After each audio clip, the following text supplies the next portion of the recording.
a free year. So in a similar way that we say, when you go through a difficult stage, or maybe you're involved in an accident, but you came out safe. So that is a free move. The way a free year, because you are lucky. You know, my own mother has been killed, but you are lucky. So it means that you have a great fortune. So that became the name of the royal women from Menchia, that they are all fortunate. To come from Menchia is to be fortunate. Mufriye. So that's their name. Interesting. Into a hima bia was Asante Mayamu bia and then almost with free. On Tiasia said the din no Valentine's Day. We say the din and a free year. A din kasia. Omukuta din no we nim say a din opokuari ye at the ma won't is a we or hima or Asante Memu. Omo a free mention in the decline. No more can so at Twaso. Mudini a free year. Interesting. I have a niece, a queer free year, born to my younger sister, Equia Adiza, who's a nurse in London. Now, I want to look at certain aspects of Ashanti culture that make it so outstanding wherever you go in the world. Because I've noticed in recent times that the way Ashantis even have their funerals, the way Ashantis have our naming ceremonies, and the way Ashantis have our marriages are becoming what is imitated by other tribes. What is it about Ashanti culture that makes it so outstanding? Well, the reason why Ashanti culture is outstanding, I believe, is the fact that it is built primarily on at least 3 different cultures. The first one is that, see, before Ashanti became Ashanti, they were serving the Denchira people. And Denchira was the preeminent among all the Akan tribes. Ahinia Usian Denchira in those days. And Osei too served under Denchira. That's why the Denchiras have a saying that Kotokosum Amponsim. Kotokosum Amponsim.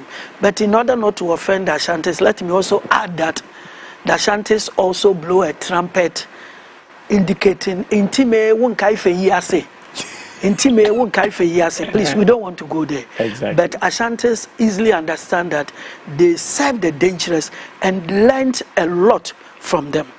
They also accept that Komfo Anokye came and became more or less a chief advisor, special advisor. All the way from Akwapim. From Akwapim, that is his background. That's his background is Akwapim. And you know that the Akwapim language, the Akwapim culture is so ideal even when it comes to worship. You know that even when pastors are preaching and it is in the Akwapim language, or when our elders are pouring libation and it is in the Akwapim language, we believe that the gods, and indeed the supreme God, hear it more, faster, quicker, and the answers come faster. So when it comes to worship, adoration, we go to Akwapim, and that was the background of Komfo Anokye.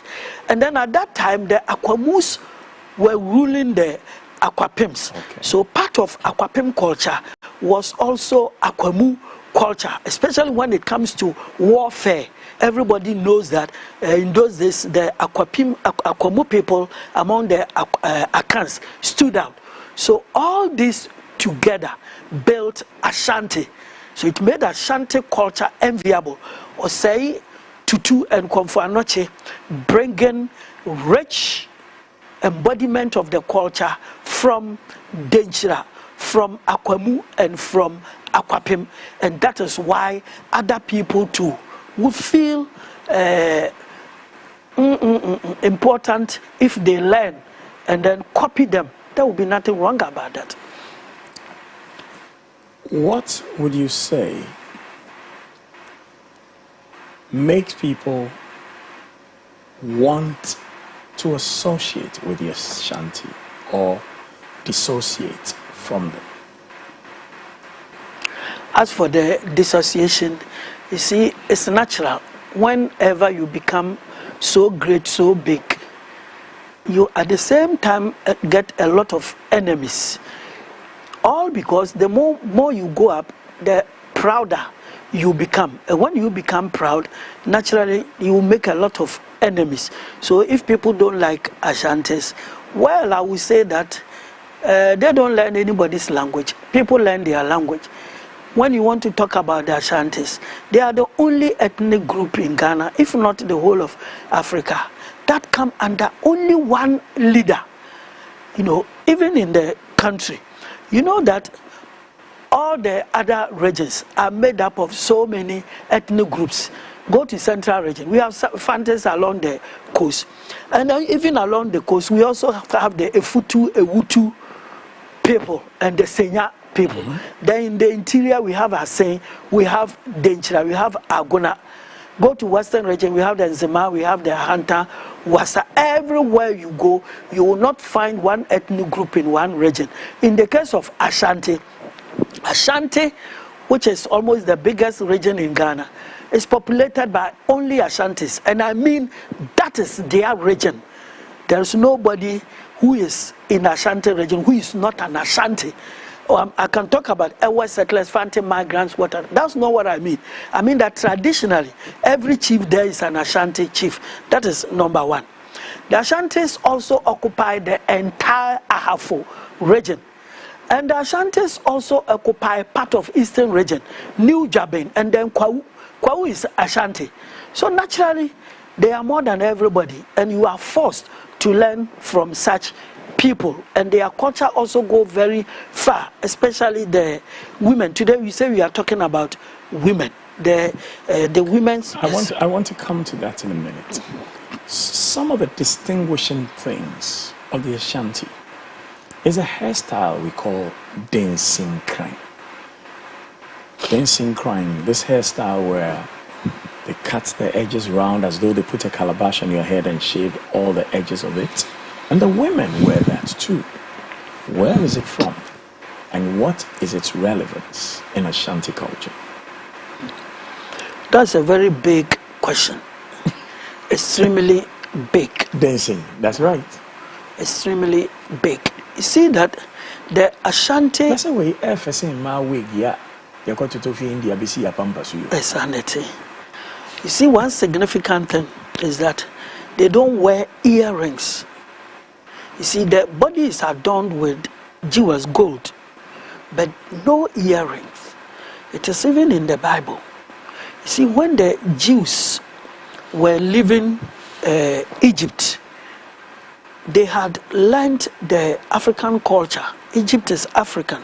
They are going to learn the African culture that a royal is not supposed to wear earrings. Earrings become the identification for slaves. You're marked by your owner. So because the most conspicuous one for the girls in the royal house is the one that is a royal, no earring. The one that has slave ancestry will have to wear earrings. So that then is from ancient Egypt. And then you will know it more than some of us, that they are queens, Nefertiti and others, were not having long hair, short hair all the time. So that is the origin. We came from the north to where we are, and the Ashantis have preserved that. But when it comes to the name Dancing Crane, the beauty of it is that whereas the Ashanti royal women only felt it was a natural hairstyle, and when something is natural, does it really need a name? Because we know it. The Fanti people, who messed with the Ashantis because of trading, the Ashantis would carry all their goods to the coast to sell. And then the Fantis, being middlemen between the Ashantis and the European traders, would also sell to the Ashantis European goods. Then somewhere along the line, they discovered that so many Ashantis migrated because of the trading to live in Cape Coast and other Fanti areas. And whenever it was an occasion for a funeral, child naming ceremony, or festivals, whatever, the Ashantis were unique. They would also do the dancing crane hairstyle. And then the Fanti women wanted to copy them. But the Fantis also have theirs, because they have this wig, the tekua. That is a wig. Yeah. It is artificial. So that one is not natural. Natural. Fantastic. But this one, the Fantis copied from the Ashantis. And whenever they wanted to enter the crowd, the dancing ground, to dance, they would rather identify themselves by putting a red flag or red band on their head. So whenever anybody did that, they say you are copying the Ashantis by wearing the dancing crown. Wearing the dancing crown. And my research brought out something I love very much. Dancing crown. Dancing crown. I never heard dancing crown. Dancing crown. Oh my God. Ghana dancing crown. Dancing crown. And there's a beauty in it. You see, look at this beauty. I was really thinking, say, if you're working in dancing crown. Dance. You see, listen to the beauty associated with it. The thing originated from Ashanti. Going to Fante land, and Fantes naming it, not giving it a Fante name or a Chi name, but rather an English name. So you see a fusion of three cultures here, that the Fante people, based on their association with the English, have become anglicized more or less. So they give a name that will be compiled and then will be able to be pronounced by them easily. I'm sure there's a dancing crown. There's a dancing crown, dancing crown. You understand? So it is a name built on three cultures. That beautiful thing. Ashanti, Fante, English. So the next time I see somebody wearing their hair like that, the name is really English. Dancing crown, and it's English. So that is also a way of bringing the Fante and the Ashanti culture together. And it shows that beauty of relationship. Because most often than not, when you talk of Ashanti, then it's warfare. Every Ashanti association with the coastal tribes especially was warfare. Even with the other Akan groups, warfare. But this singular one is just about beauty, championed by women. Because women stand for friendship, for fertility, unity, and is symbolized in something Ashanti women do, named by Fantes, but the name borrowed from England. So for those ladies who want to wear their hair in a way where they don't have to go, wear the hair of people who had whatever is on top of their skulls shaved for sacrifices and sold to you, maybe it's time for you to try dancing crown. We'll be right back, and we'll be talking about more about the culture of the Akan and the history of our beloved motherland Ghana on the Master of the Game with lawyer, historian, Chief Anoche Frimpong right after this.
Hello, hardworking traders of Ghana. I've got terrific news for you. If you have goods to sell in a store, shop, market, or online, call Beautiful Betty or Handsome Kojo Asari on 0245-929-220. That's 0245-929-220, and we will help you sell faster to more customers. Customer. See and hear the adverts on CTV, Ghana's #1, and buy at good prices. CTV and all all our radio networks across Ghana is helping traders connect to customers here, there, and everywhere. To sell your goods to more customers, call Beautiful Betty or Handsome Kojo on 0245 929 220. That's 0245 929 220. Class Media Group. We help traders sell to more customers. This Wednesday on Master of the Game with His Royal Blackness, KKD the Finest, our special guest is the devoted historian of proud Ghanaian heritage, distinguished lawyer, PhD, and patriot, with a keen focus on telling the stories of our beloved motherland Ghana and the colorful culture of our people. He plays a great role in the media, educating and informing the world about Ghana's history. Welcome, Dr. Yao Anoche Frimpong, a delightful show hosted by a Master of the Game, Whether you love power, money, beauty, or fame, there is much to learn from Master of the Game, 10 a.m. to 12 midday. Master of the Game, only on CTV and the Class Media Network. Also streaming on Class 91.3 FM and on Facebook and YouTube at MyCTVGH. A Abakwasem special. Don't miss this.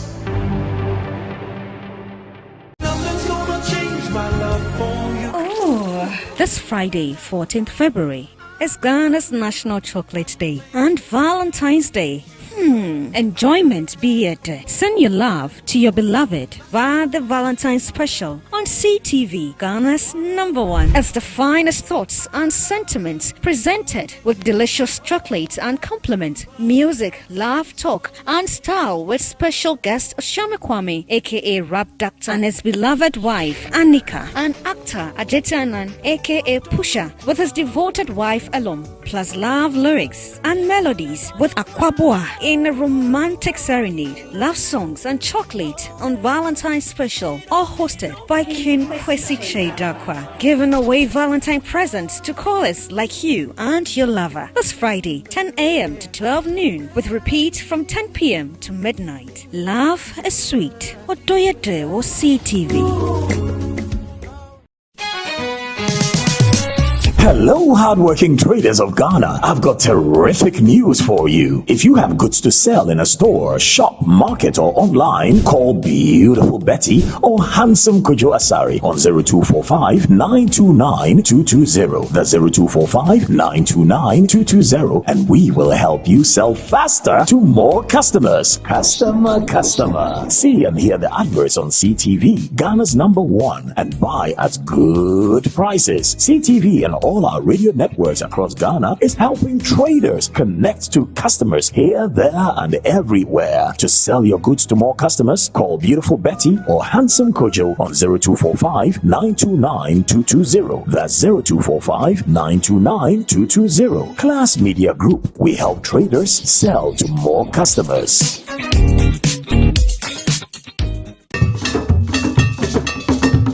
Evergreen, man. Wow. We kind those days in Infantipem. Abraya buffer for now parenting, Eddie or more and Quada Eba. You know, one corner and me put something for say. And a baby. But I'm checked. It's heavy. We bonded as colleagues at the dining hall, the dormitories, classrooms. It's a say, me not can you boom up. But the question is, and now we'll hey, now squad you are here. Olega here. Floozy. And you boys in here. Where you stay? If you school, you are buying the coin. If you move to coin, if you move to university, if you move to Abrabon 70, you have to retire to the villages. We are here to reunite you.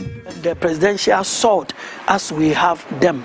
Not long ago, Mahama used them. So it was Nkrumah so sensitive to culture and very sensitive indeed, to the extent that a lot of people have not yet thought of why we have the Independence Square, also known as the Blaster Square. Arch. It's the Independence Arch. Arch. More interested in. And then the cenotaph behind it, at where it is, almost at the Osu crossroads. Nkrumah referred to that place as Akuyem, where our ancestors fought and died You know that the ex-servicemen who on 28 February 1948 marched to the Osu Castle with the aim of meeting the governor to present a petition. That was when some of them were gunned down. And then it sparked a whole trouble, demonstration, tumultuous one everywhere in the country. It's important to note that they were gunned down not by the colonial master, but by some of our own, on the instruction of the colonial masters. Then it becomes an opportunity to explain this.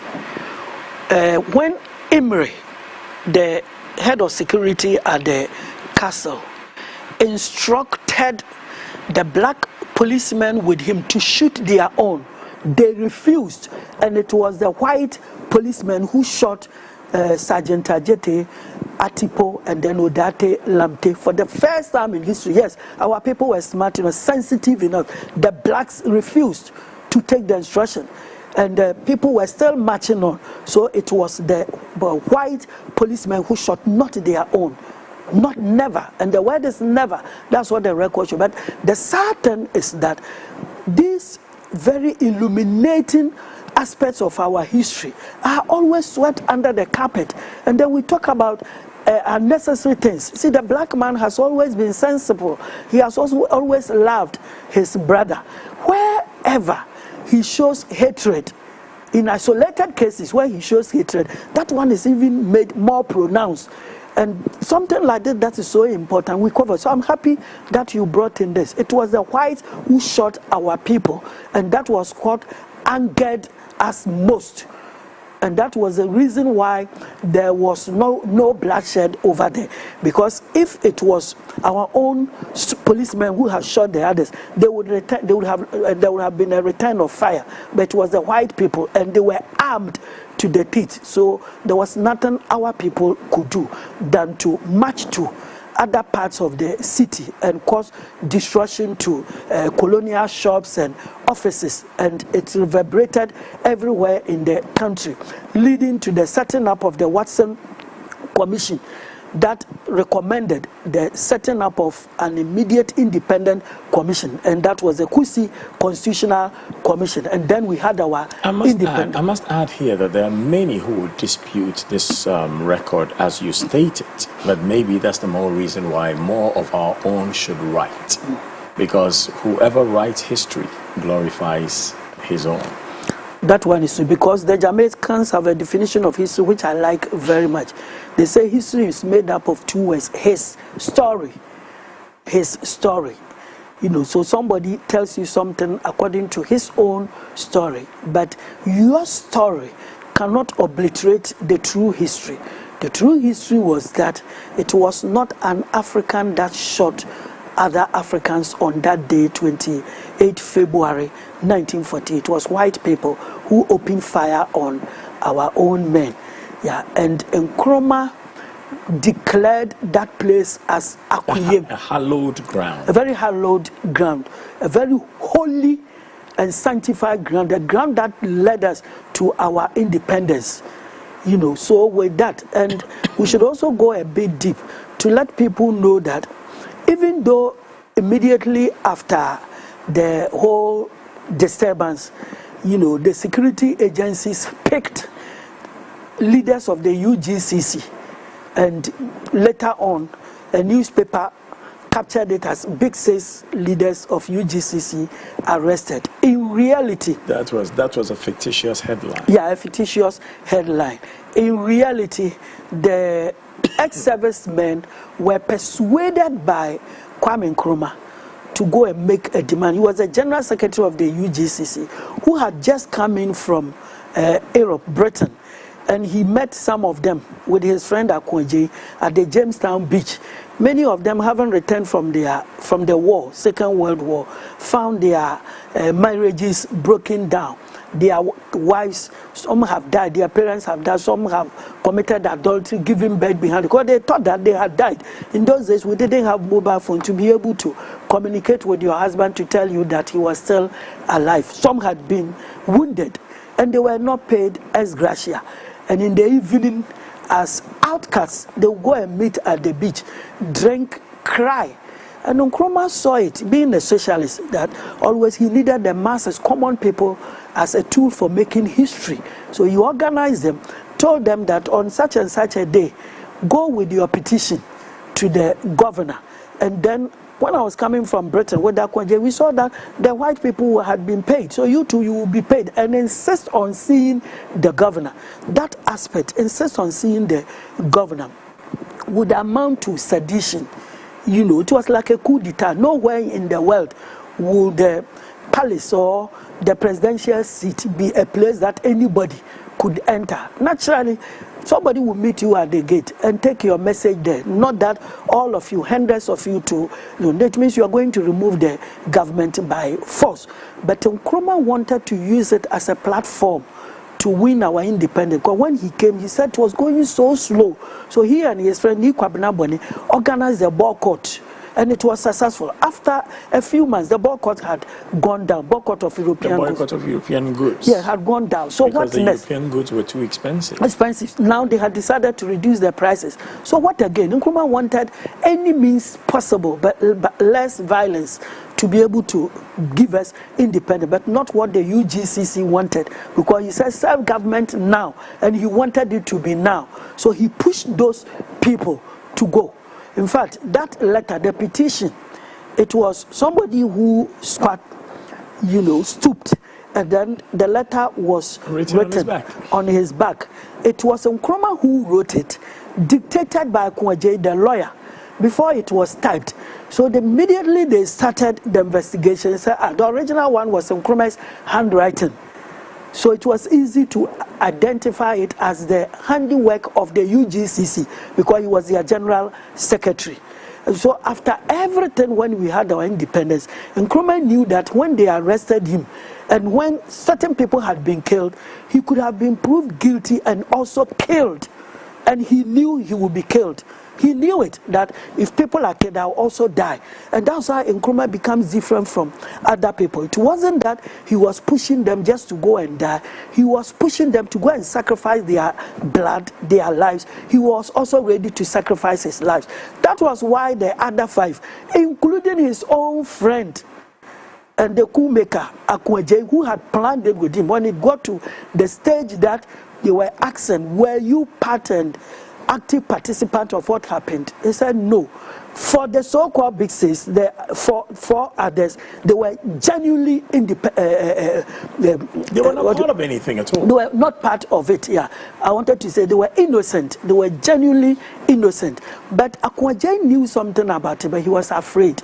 And Nkrumah took everything upon himself, that he was the one who engineered the whole process. And then the whole nation, right from that moment, when they discovered that the other five had been released, and he alone was sent to Kumasi first, and thousands of Ashanti people were ready to receive him in Kumasi, the white people quickly whisked him to Tamale.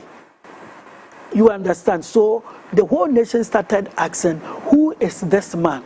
Who is this man? And that's Kwame Nkrumah. So even before the formation of the of the CPP, Nkrumah had become the de facto leader of the country. Nobody would mention J.B. Dankwa wearing his suit, comfortably sitting in Accra or South Pond or Second D. But Kwame Nkrumah in the north. And when they released him eventually and he was coming, initially he was wearing a white top. Nkrumah loved wearing white. He was wearing a white top. And it has soiled after some months in prison. A villager called him, begged the prison officers that the man's clothes is soiled, so let me give him a smock to wear. And Nkrumah wore it back to Accra, kept it, and that was 1948. He kept it until 1957. 6th March, he brought back that priceless cloth. And so that is he remembered his own Akuyem and remembered where the mighty had fallen, that because of him, Sergeant Ajete, Odate Lamte and Atipo had fallen. So that place would have to be earmarked as a center of attraction a very grave and solemn place that anytime we assemble people there to be sworn in as president, those guys there will be remembered. So we have the cenotaph there, we have the arch, as you rightly mentioned, and then Blaster Square, all near the Osu crossroads. So every time we go there, we must at least observe a That is why moment of we are silence. learning this today. A moment of silence every time. That is why we are learning this today. Yeah. So it's not that the place was just randomly selected as any part of Accra. No. It was just specifically and solemnly selected. Yes. So here was a man who loved culture, who remembered his culture, and remembered those who made a sacrifice with their very lives for Ghana. On the other hand, let's look at those who really desecrated the culture of Ghana, be they politician, electrician, mortician, or just any commoner. At what point was Ghana culture really desecrated, brought to its lowest ebb? Yes, that is a very sad day, if I remember, when in the aftermath of the 24th February infamous coup d'etat against Nkrumah, and he was forced to sojourn and live in Conakry, Guinea. One of his attendants, by name Mr. Boy Moses, decided to come back home to Ghana. At the airport, he was identified as somebody coming from Guinea. So if a Ghanaian at that time was coming from Guinea, then necessarily he was an Nkrumah person. And indeed, when Nkrumah was the president, he was working at the Flagstaff House. And so it was easy to note such a person. Well, instead of sending this man to maybe the police headquarters for questioning or anything, what they did was that right at the airport, they stripped the man naked. What? They stripped a human being naked. At the airport? At the airport, and then put him in a cage. Put him in a cage, locked it. Who did this? It was the National Liberation Council, led by, then the head of state was General J.A. Ankara, and his two lieutenants, General Kotoka, and then Brigadier A.A. Afrifa, because he was coming from Guinea. A Ghanaian coming from Guinea was an associate of Nkrumah. Why would they even get a cage to do this? A cage? Where? Where would you get a cage? Why would you get a cage at It's the like airport? asking me, where would you get water to drink? A cage is a cage. They will say, Sophie, Guinea na eba meboa. And you say, Kwame Nkrumah Nkrofo, the on-train you be. In a minute, you can make a cage. What is making the cage? It's making the cage as difficult as building a car. So they made a cage for him, put him in it, and then drove him in the principal streets of Accra, a human being, naked. And then the whole world condemned it. The whole world condemned it. And then this one too was condemned. Yeah. This country of ours. This one too. The coup, that abortive coup, the Atta Yeboah coup, it failed, so we call it an abortive coup. When they were pronounced guilty, the execution was also made broad daylight, and we know that the British government condemned it. These are some areas it's that went so interesting to low. hear things like the British government condemned it. Yeah, the person is wrong. When Europeans in the United States of America were actually lynching men, hanging them on trees, and they were standing there with their children in photographs, laughing. And How then they hypocritical move of the on. world. They move on to see that what we did was bad. And if it is bad, we tell ourselves not to repeat it. And we tell other people to don't repeat it. Yes, because the man will be executed all right. You do it late in the night or sometimes in the prison. Sometimes even his family members could be invited to observe. A pastor will be there to pray for them if they want it. But to make it broad daylight that anybody who wants to see it, no, it's not a right. It's like anytime we see the photographs of Nkrumah, Afrifa, Acheampong, Rawlings, all of them on television. They are photographs when they were alive, you know, in happy or mourning stages. Not a photograph when the person was on his deathbed, no, written in hospital, no. Or not when a person, like say if it is Afrifa or Acheampong, Kotoka, you see that when they had shot him and he was in blood. No, you don't do that. You don't do that. Culture frowns upon things like that. Yes. Even in those days, when people were executed, they were executed in secrecy. In secrecy, nobody would know when and how those things were done. It's part of our culture. But I must say, another lowest ebb in Ghana was the time when women traders in Kumasi were stripped naked and lashed in public in Kumasi. Not only in Kumasi, even in Accra. But we easily forget things. That was during the AFRC, Armed Forces Revolutionary Council, and then the early days of the Provisional National Defense Council. And at that time, you and I were a bit old because 1979 I was 15 years. So I observed, I mean, you can't tell me you were 15 and you don't see things. 15, I was in Form 4, elementary school Form 4. Those of us who are not privileged enough like you to go to preparatory schools. And I saw everything. You know, when the announcement of the coup was being made, I was there. I was near my father's radio set, and when people were being lashed in public in Kumasi, I witnessed a lot. But through all this, what is most curious is that the people of Ghana scream their support, laugh, and hail the perpetrators of evil when these things are being done to their own. Why? Why? There's something called mass psychology. You know, when people meet huge in a crowd, their behavior is different from when they stand as individuals. As individuals, everybody would have seen Zacchaeus as a very prominent person. Then he was a tax collector. In today's world, you have been a very famous accountant or a finance officer. Or a boss of GRA. Yes, but coming together, they only saw that he was short, diminutive, and a cheat. So that's the way it happens everywhere. And this man, Adolf Hitler, always realized that. He said, whenever you are speaking to the crowd, say anything to them, even if you want them to take poison and die, they will do it. That's why in Southern Africa, Eastern Africa, pastors are able to persuade the congregants, take this, you will go to heaven, and they will do.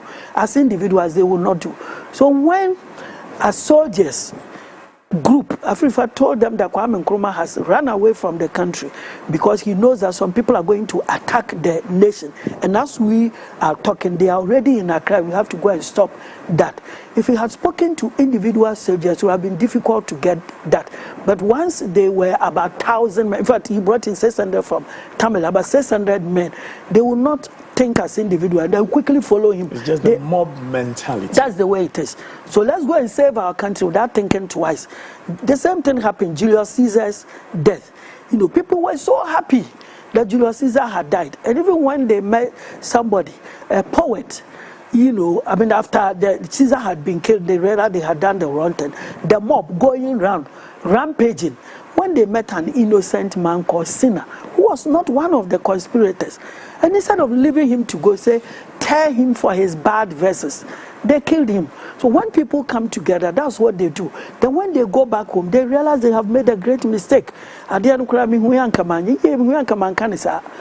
Kwame Nkrumah wanted to name Accra International Airport after Yasantua, the Asante chiefs had met to take a decision on it. Mateme Hofo, Bonkwakanje Kwame Nkrumah said, Ompe CPP ni baby, non fe dinin fantuno. Because it was a crowd, large crowd of chiefs, so they rejected it. But as now it is named after a oh yes, maker. And we didn't want to remember it. Do you also know that when the company called G was building Konfanochi Teaching Hospital, the Ashantis were resisting it on their land. Yes. And it was just about 1/4 of Nkrumah's project. The whole project was that Kumasi was going to be the first city in Ghana to have 2 universities. Kwame Nkrumah University of Science and Technology, sitting somewhere at Ayeduase and Kote. And then Kumasi Central Medical University, encompassing a state-of-the-art hospital and then a medical university. The Shantas resisted it at that time. And records say that when the G company was building the hospital, 24 hours a day, there was heavy security. Somebody who wants to develop your land for you, to build a first-class hospital for you, then mightier than Kolebu Teaching Hospital, you resist it. Why? Yes, Kwame Nkrumah, because you need answer. You have no baby hospital there, am I?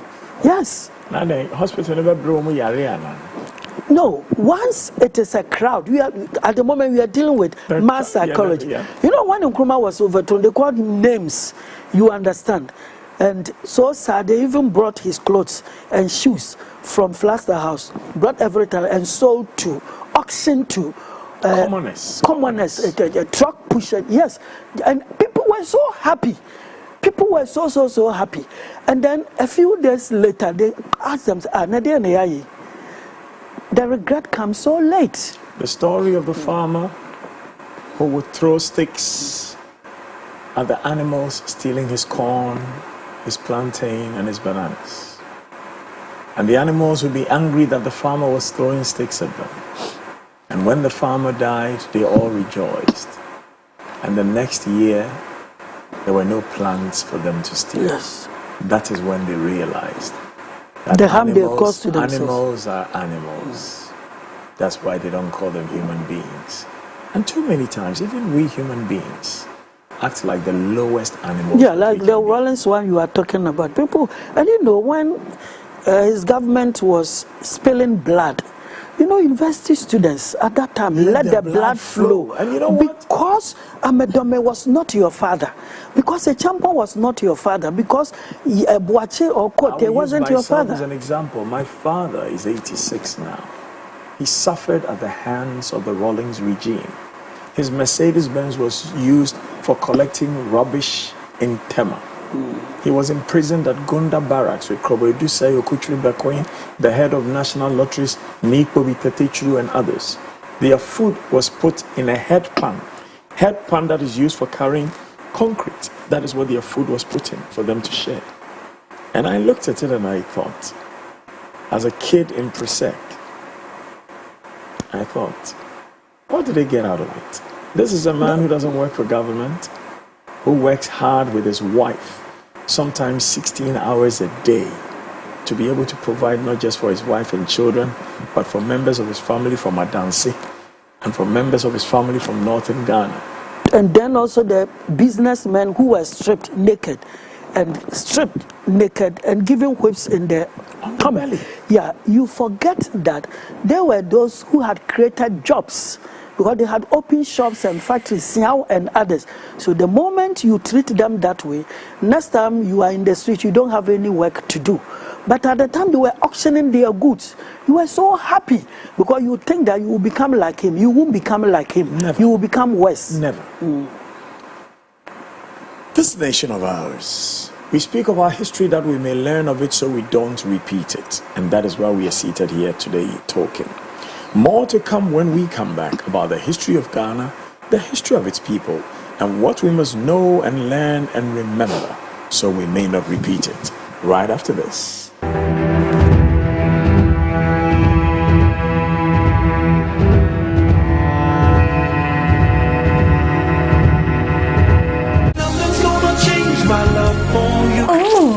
This Friday, 14th February, is Ghana's National Chocolate Day and Valentine's Day. Enjoyment be it. Send your love to your beloved via the Valentine's Special on CTV, Ghana's #1. It's the finest thoughts and sentiments presented with delicious chocolates and compliments, music, laugh, talk, and style with special guest Shami Kwame, aka Rap Doctor, and his beloved wife Annika, and actor Ajetanan, aka Pusha, with his devoted wife Alum, plus love lyrics and melodies with Aquaboa, in a romantic serenade, love songs and chocolate on Valentine's special, all hosted by King Kwesi Chedakwa, giving away Valentine presents to callers like you and your lover. This Friday, 10 a.m. to 12 noon, with repeat from 10 p.m. to midnight. Love is sweet. Odoyede or CTV. Evergreen memories. Wow. We kind those days in Infantipem. Abraya buffer for now parenting, Eddie or more and Quada Eba. It's now one corner and me put some say. And a baby. But I'm check. We bonded as colleagues at the dining hall, the dormitories, classrooms. It's just said, me not can you boom up. But the question is, I never will be able to hey, now squad you are here. Or like they were here. Floozy. Any boys in here? Where you stay? You be a school, no? You are buying the coin. You be moved to coin. You be moved to university. You be moved to Abrabon 70. You have to retire to the villages. We are here to reunite you and ensure that we can help each other. But before that, I mean, we saw school then I will call St. Louis, Ola, Wegehi, Holy Co, Preset, and St. Peter, and now Bishop Herman, and St. Augustine. This is the platform for you. Join me, Dr. Kofi Annan, on Family and Friends Reunion as we share memories and experiences in life, only on CTV, Ghana's #1.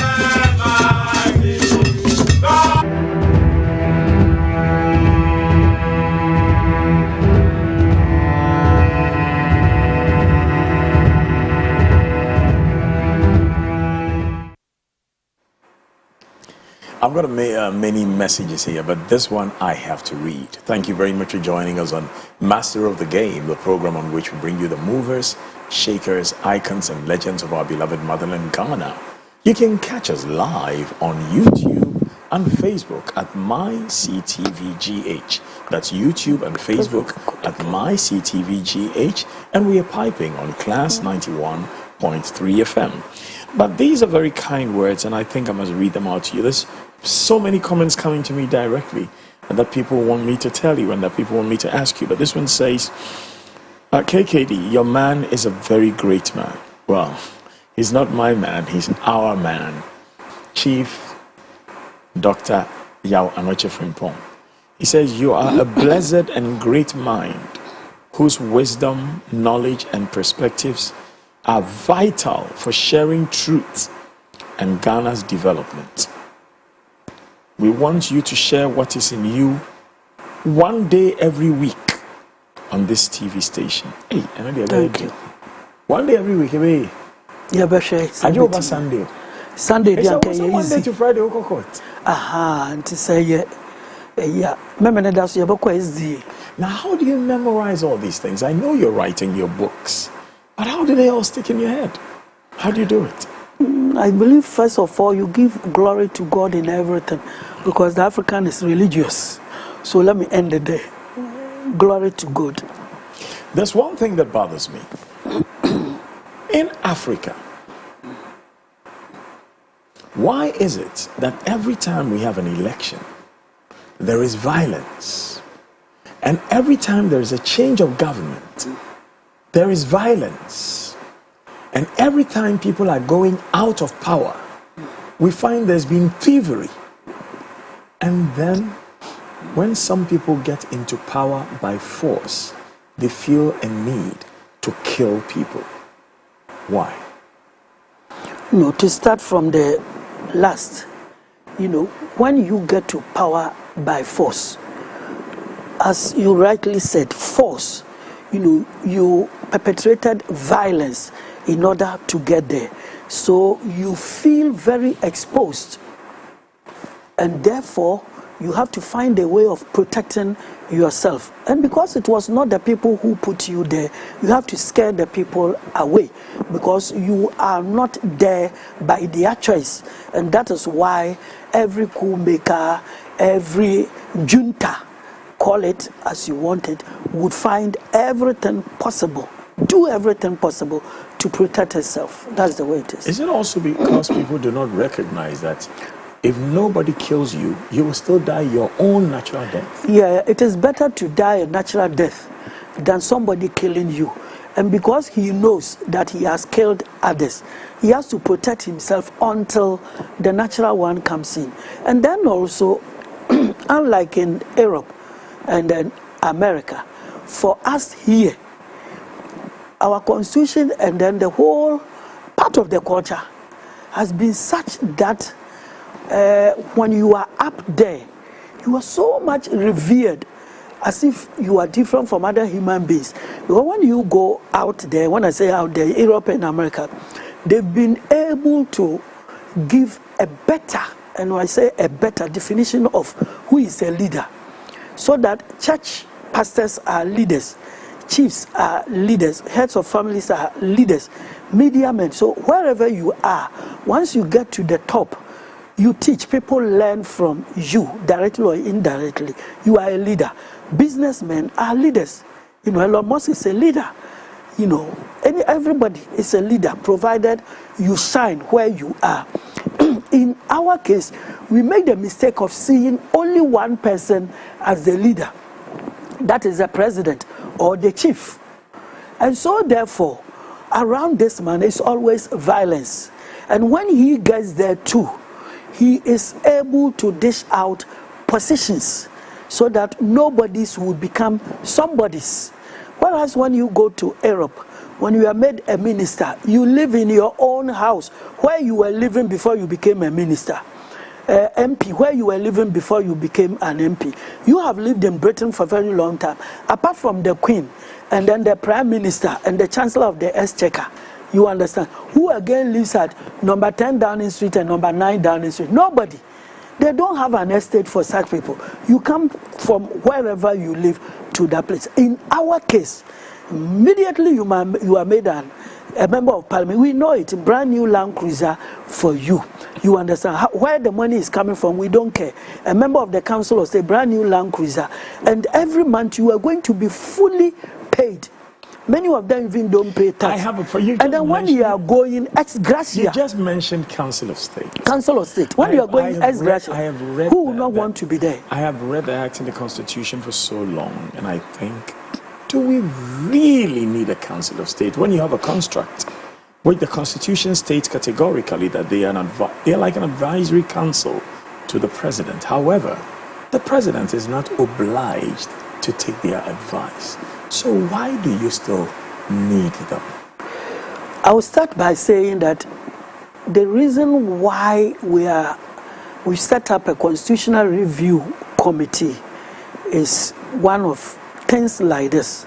You know, a council of state, when in fact they are not advising the state, but advising one man who at the time of campaigning told the whole nation that this is my manifesto, a very thought of manifesto. And then after having been elected, he has got a cabinet to work with. And then beyond the cabinet, if it is Minister for Energy, at VRA and ECG, GMPC, there are people there, technocrats, people holding master's degree, first degree, second degree, third degrees, whatever, experts, engineers, you know, who can do anything under the sun, so that 24 hours Ghana will continue to have electricity.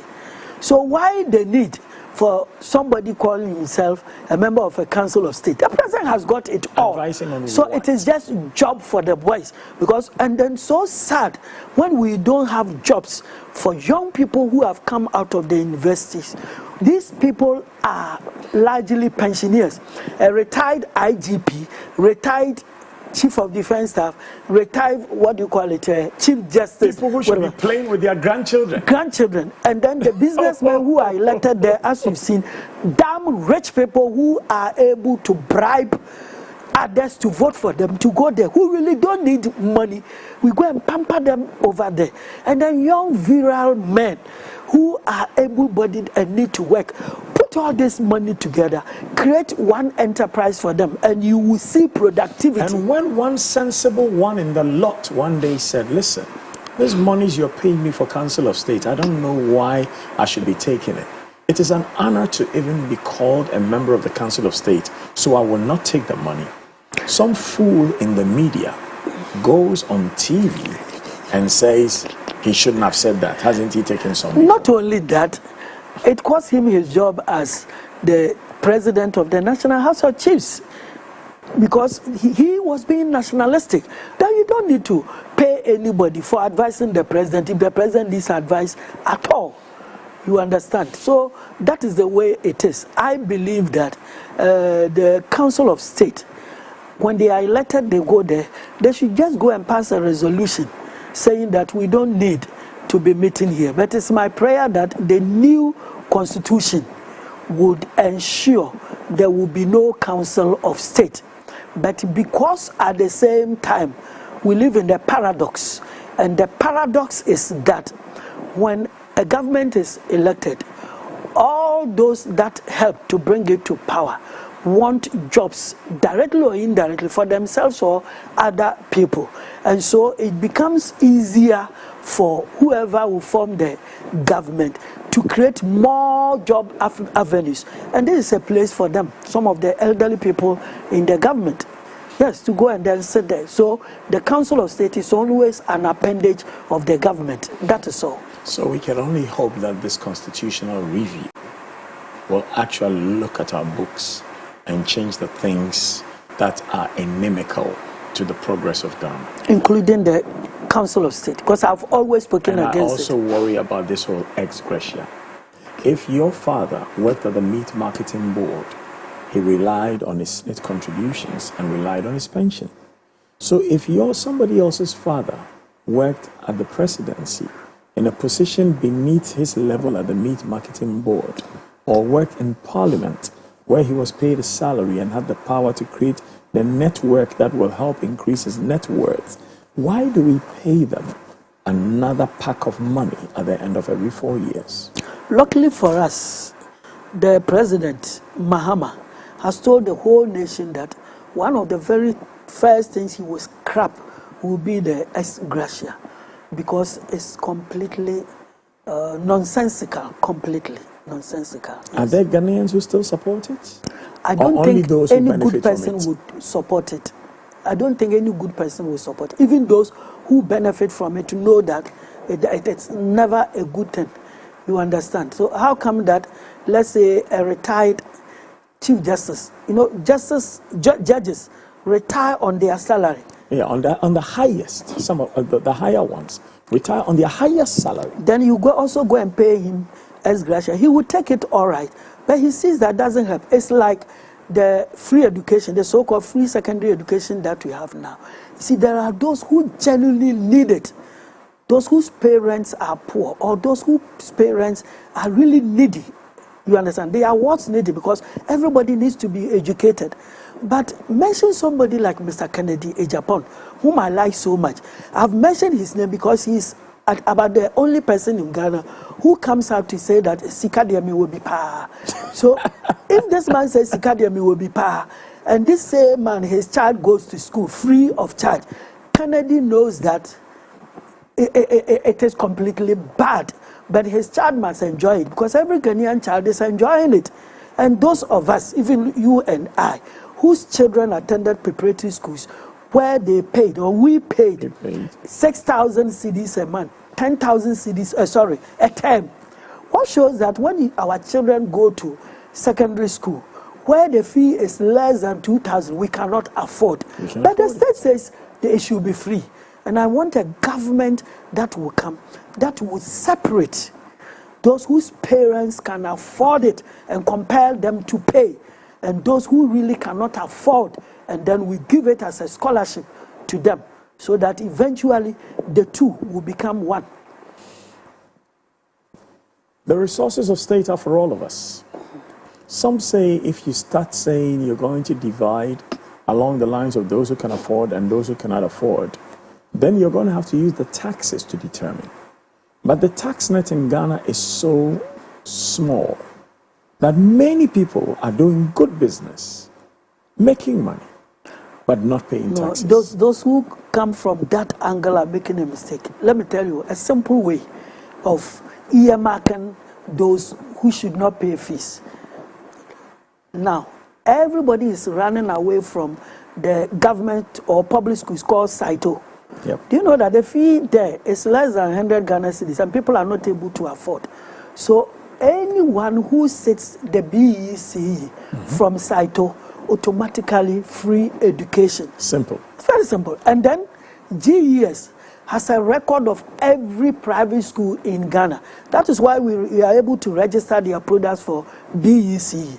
So the only thing is that you make the headmasters fill in the fee paid every term.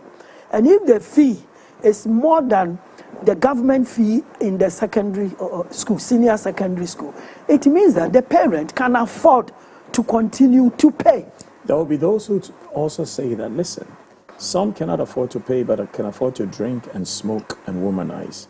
Some cannot afford to pay because they are buying eyelashes and wigs and putting their kids in the worst possible schools. And I can give you this example from England. That doesn't matter. Once the child is from that angle, listen. But some also force and pay because they live on a very tight budget so they can provide their kids with a good Because school. they understand education, so they must be helped to continue to pay. Look, in Nkrumah's days, when we had something called Northerners Award, we had so many Northerners who were richer than Southerners, like Bawumia's father. You understand? He was a minister, Mumuni Bawumia, like Mahamad's father. He was a minister under Kwame Nkrumah. Oh, but politicians are. But because it was Northerners Award, Mahama went to school free. Bawumia went to school free, just as all the Northerners, their children, they went to school free. And my father, in the army, the highest level he went was warrant officer, a very poor Ashanti man. All of us went to school paying fees because the benefit did not descend to Southerners. So when we say all those who go to Saito should have free education, whether your father is Bill Gates or not, once he sends you there, it means that you are within that bracket. And then you go to school free. No matter how evil it is, it helps to catch those who are capable of paying the fees. Those capable of paying the fees are those who might be poor, but are so sensitive when it comes to education, want the best education for their children, such that they put them in expensive preparatory schools. They should continue because they are sensitive. Then those who not only are they sensitive, they are sensible. Then those who don't have it at all, and then those who have it but who are wasteful. Very good. All this, when their children deserve to have it free.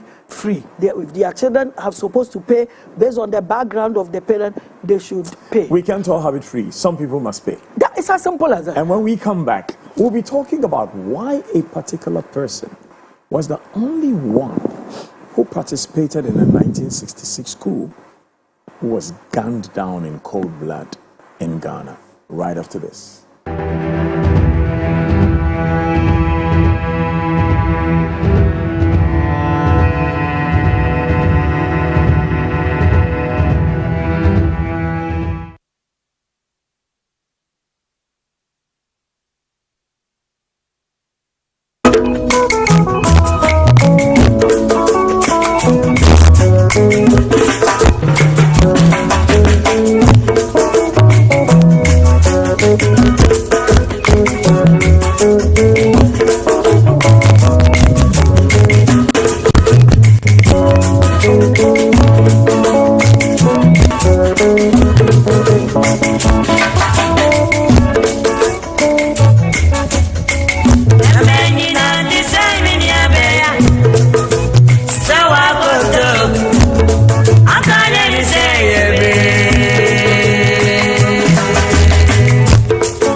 on Master of the Game with one of my most favorite linguists in the world, lawyer, historian, curator of culture, Chief Dr.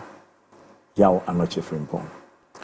You know, off air right now when the music was playing and we were enjoying Sewa Koto, he has such a beautiful voice. He was singing it. And he would not share that voice with the world. What are you about? I remember when I was a student at Kumasi High School. You know, it's a boys' school. So some of us had to sing in the treble. You sang in the treble? Yeah, in the choir. It was called Gospel Melodians.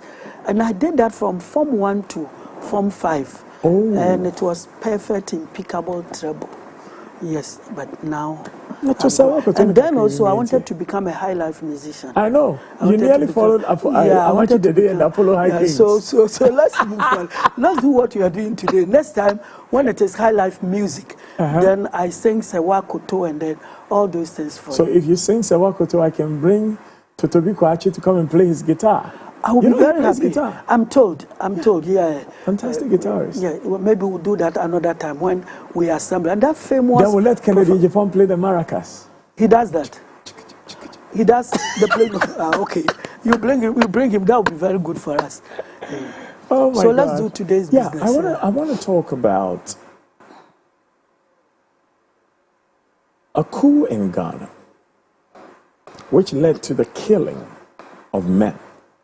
Something which I personally frown on, but which some people say is a necessity because when people are so corrupt that they are just incorrigible, putting them in a jail and then paying taxes to look after them there is a waste of national resources. But in this particular coup d'etat, when they were selecting people to execute, there was one person who was very peculiar. He's the only member of the people who staged the coup of 1966. Brigadier A. Afrifa. Why was he the only one selected? Yeah. But before I answer, let me do some form of correction, because the perception that the generals who were executed in the aftermath of the 1979 AFRC coup d'etat were actually not corrupt. You know, the young guy among them, who was less than 36 years, Feli, Colonel Roger Feli, he was said to have taken a loan from the bank, about 50,000 cedis those days, to build a house. And you know the meaning of a loan. You know, it is contractual and you're it is borrowing to be paid, to pay back with interest. And it's not government money. It is a certain bank's money. And then somebody like Kote, somebody like Yawbuachi, Medome, you understand, a champion, Afrifa, you know, why were they killed? The other one, I didn't forget, Utuka. Why were they killed? Many of them were Akans. It was like they had targeted them already. They had just targeted them already. A champion, arguably, is Ghana's finest head of state after Kwame Nkrumah.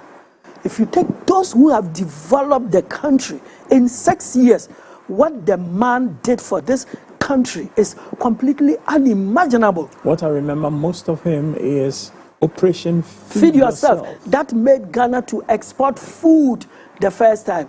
Mind you, he was the one who brought the Yentia policy. All the loans have come to me, I won't pay. So they stopped giving him loans. And he went to agriculture. And Ghana started developing. Look at the Pond Dam. Look at the Weja Dam. You understand? Don't let us go deeply there. They were not corrupt. Now let me answer your question. And let me add that a young man like Feli would be killed because when so many of them were Akans and they weren't Northerners, let us get a Northerner to balance the equation. You understand? So you kill somebody's son.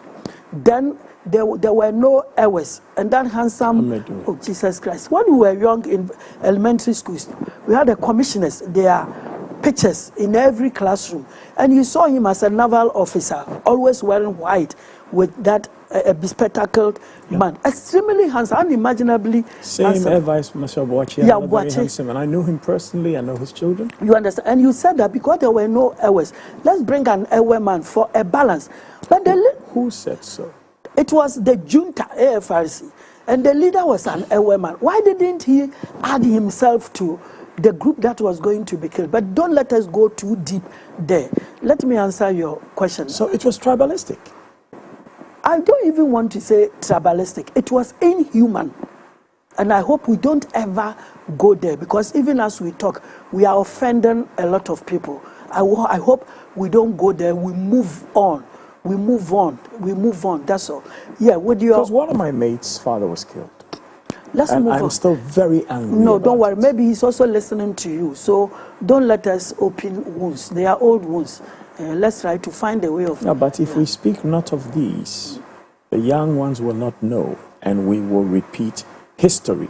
Our problem is we don't read sufficiently, and we don't listen to elders sufficiently. So we do not know what has even occurred in our own country. Yes. So every day we continually repeat them, whether it is a shooting or a killing at a sports stadium, whether it is digging for gold in places that we shouldn't, whether it is poisoning our own waters, whether it is police brutality or military brutality upon the people. Whatever has occurred in this country before, we must tell the story that people will remember.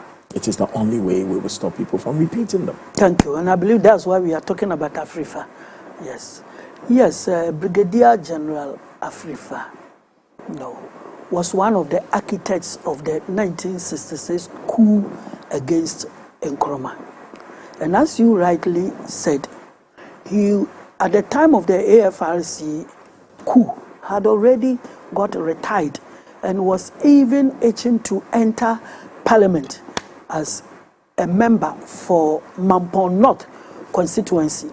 That one, not that I read, I saw it at the age of 15, 79 election. I saw him campaigning. In Kumasi. He came to our village, Abofo, to campaign for the UNC parliamentary candidate of Offenso. If I may interject, isn't it curious that the very people who stage coups later now want to participate in what they consider a democracy? And that is why my friends who say Rawlings was greater than Nkrumah or others, I say no. 1979, you overthrew, 31st December 1981, you overthrew a democratic process. Then after so many years, you realize that, no, there's no way out than to go back. So how do you become a great man? You become a great man if after the 79 coup, you never came back and democracy restored, and it had continued to today. You would have been mentioned more than whatever people say about you today. No, never. If you are talking about great men, please don't try to bring anybody near somebody like Nkrumah, especially somebody who has already overthrew a government. Whoever is a head of state, elected or unelected, when the people who work beneath you, your ensigns or your soldiers, tie people up and shoot to kill them, who is the killer? The killer. Put it this way. We say Napoleon was the greatest soldier in history. Was he actually fighting? Whenever there was war, you'll be sitting in the office. Alexander the Great, people will die for him. Putin, look at the arsenal Russia has got. He doesn't know how to press anything.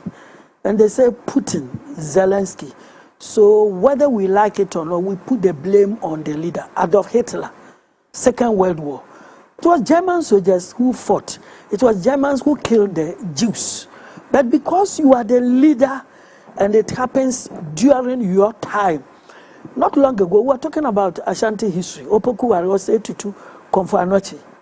No, once it is during your era that Ashanti fought dangerous. It is your name that is especially if you sanctioned it. Well, I'm trying to explain, so that's the way it should go, yeah. But I wish we don't go deep there. And then next time when it is the topic and it is debatable, then we have time so that it doesn't become one-sided. Well, there must be one person here and another person here to be able to exchange ideas. If it is one-sided... But you and I are not on the same side. I know. And that's why I wish we have a special day for it. Now, I want to point this out because I need for people in positions of authority, for people clothed in garments of power, for people clothed with power to understand that if the people who work under their command or people who work with their instructions go and harm people, they, with the authority, have harmed people. Of course, whether you like it or not, you understand? That's why somebody came to Jesus and said, look, today is the Sabbath. We see your people breaking corns, your followers. Stop them. Because if they are breaking the Sabbath, it is attributed to you. And when your people are making noise, they will come to you and tell your people to shut up. So always the blame goes to the leader. So just as I want to ask the glory also goes to him. Now we know that Ghana didn't have that much money, but we were able to rent an airplane for the president to shower in the sky. If the president didn't know about the hiring of the airplane, but he still got to shower in the sky, and we find only 3 weeks later that Ghana is broke, is that problem still attributed to the president, or is it attributed to his ensigns? Oh, but who sat on the plane? And who took the shower? I mean, you and I, we travel many times with planes. How many planes have got showers? So if somebody asks for a designer one, then that somebody is to be blamed. It's the president. Rawlings never, even though he was a pilot, a world-class pilot, how many times did we hear that he was taking a shower in the plane? So once you do it during your time, and you really did it, then you should, if there is a glory associated with it, we have to put it on you. But let's come to Afrifa. Yeah. Why was he the only one in the 1966 coup to be selected and shot? Yeah, there are several reasons for that. The immediate reason was that the man staged the coup to overthrow Nkrumah's government. He staged the coup to overthrow Nkrumah's government. He did it with Kotoka. Kotoka in 1967 had already been killed in an abortive coup, leaving Afrifa. Don't mention General Ankara. He never took part in the coup. He was a retired officer. After the coup, for there to be a balance between Kotoka and Afrifa, they brought a different person, a neutral person, to be the head of state. So this man, Ankara never took up a gun to fight anybody to stage a coup, no. So these two architects, one had died. Don't forget that Nkrumah had a lot of following, a lot. And even within the army, so many people admired him. And we know that Rawlings admired him a lot. And Boachijan admired him a lot. So that was number one, that after the coup, and as you were trying to recap, they had that aim of killing certain people. So there's no way they will kill the innocent, like Amedomi, Echampon, Ituka, and others, and leave you, who overthrew our master. So that would be the immediate reason. And they felt that that was the only way to settle scores with him. After handing over, you won't get him again. Because Afrifa himself knew he had made a lot of enemies, having overthrown Nkrumah. So leader after leader, he was always writing letters to heads of state. I remember one letter that he wrote to Ike Echampon. Then another one, two to Echampon or three to Echampon, one to Ekufo. You know, he was scared. And then I learned from Kwesi Pratt that even wanting to go to parliament, he wanted immunity. He knew that at any time something will happen to him. So he wanted to play politics. This time not for a presidential seat, but to be in parliament to protect himself. So he knew what could happen to him. The second reason for the killing this man, Afrifa, executing Afrifa, strictly related to the 66 coup, just as the first one, was that, you see, the 66 coup was actually formulated by the CIA. The CIA does not dispute that. That's why we are saying it openly. Oh, the records are there. Yeah. The records are in the public libraries in America. Very good. So, Halle, Deku, and then Kotoka coming from one side. they liked Gbedema, Nkrumah's deputy, de facto deputy, whom he had sacked. So they felt that after the coup, they would have to bring Gbedema to become the leader. Unfortunately, Kotoka was killed, and that silenced that idea, and ultimately Buzia became the prime minister. And Buzia was a friend to Afrifa. So let me mention it, the Airways felt that they had been betrayed. They should have gone to Gbedema, and possibly Afrifa had a hand in the abortive coup that killed Kotoka. Wow. So they had marked him down. So this is tribalism. Yeah, then, well, national tribalism, good. The Afrifa also did tribalism. Then this one, the third one reason was that, during the coup, anti-Nkrumah coup, he went with soldiers to the house of the army commander, General Bauer, and instead of making the other ranks to shoot him, Afrifa himself personally shot him in the very eyes of his wife and children. Yeah, so that one also gave him enemies, and people were seeing, and he was also from the north. So his northern people, many of whom were in the AFRC, would also have to take revenge. Then possibly the last reason, in fact, we have two last reasons. One was that the CIA, according to General Joshua Hamidu, gave money to the coup leaders to give to all the boys. And Afrifa alone didn't give out the money.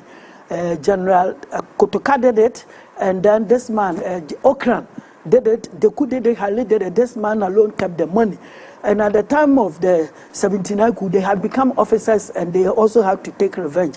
The last reason was that during... This was not a conspiracy. It was just a known... This was not a conspiracy. It was... 79 electioneering campaign. Afrifa openly everywhere in the Ashanti region said that Sa Abeno, referring to PNP, if they win, I will stage another coup and overthrow it because it is an Nkrumah party. And he went ahead to say that Sa Abeno yebetu asiye yebeyano nsafufo ne anom edo akokona ebobbo ne abene de amempese megunu mo amunim se Ghana kutame ti se kosua. He said this. Everybody heard this. 79. So when the coup succeeded, the FRC make you to know whether Ghana Kuta will say Kosia Bechrayen. And in his execution too, they proved it. Instead of, and that one was bad, that was shooting really at the heart straight away. They started from somewhere, and they thought he had juju when he was calling for more bullets. He was just suffering. Yeah. He who lives by the sword dies by the sword. Really sad. Great history lesson today. Yes. I just told you I was going to ask you 11 questions. And I've asked you, I think, a little more than that, and you have answered them all. Thank you very much. But you have to respond to this for us.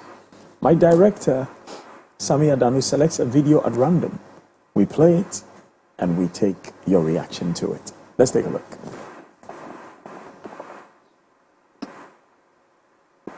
Of Zaire had to place IMF officials in its government, in the treasury, in control of the economy. And we would shape the economy usually to do two things in the tropics. We would focus on extractive industry, like let's get this stuff out of the ground as fast as possible without any benefits accruing to the population. In fact, we'd often ruin the environment around them and make their life miserable. And number two, agriculture stuff. So we would force them to do this kind of industrial scale agriculture, usually of things that they couldn't eat, that they would export to us for our consumption. So we would engineer their society to do this and to be more dependent. And in order to do so, we would devalue the currency. And you basically want to shrink the economy. You don't want the government to be providing any subsidies to its people, healthcare, education. No, that's only for rich countries. But beyond that, there's nothing for the people left over. Of course, the dictator takes his cut. That's what the IMF does to the countries. This was not a conspiracy. You heard that? Yes, I heard it. That was Mobutu Day.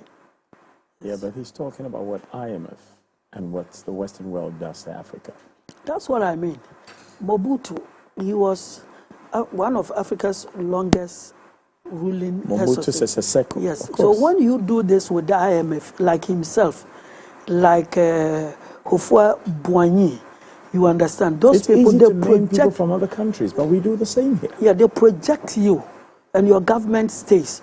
And those who are genuine Africanists who want to work for their own people, like Lumumba, like Sankara, they quickly eliminate you. So that's just the difference. Yeah. What's So when you what's the lesson to learn for the us lesson today? is that when you see white people praising you, there was a time the former president of Ghana, Nana Akufo-Addo, was actually selected as Africa's best leader. How is that possible? When you see white people praising you, it means you are failing your people. And when you see white people condemning you, it means you are serving your people. It's very simple. Nkrumah was condemned. Gaddafi was condemned. Robert Mugabe was condemned. You understand? When you see them condemning you, then it means that you are the best. You are the best.